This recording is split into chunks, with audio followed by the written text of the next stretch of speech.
Look, when you search in Google, some website comes on the top, some come on the low. So did you ever wondered why some website come on the top and some the low? Look, the answer is search engine optimization, in short SEO. So what is SEO?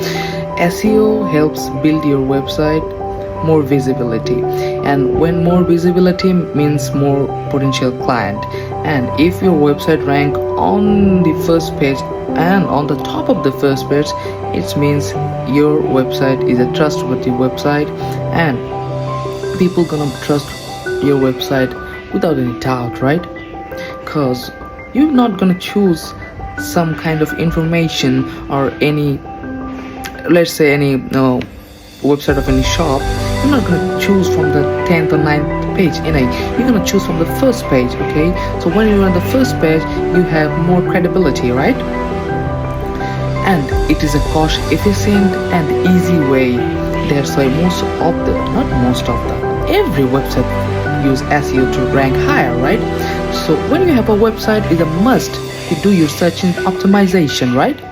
So you can get help from us, or you could learn more about search engine optimization. Thank you very much.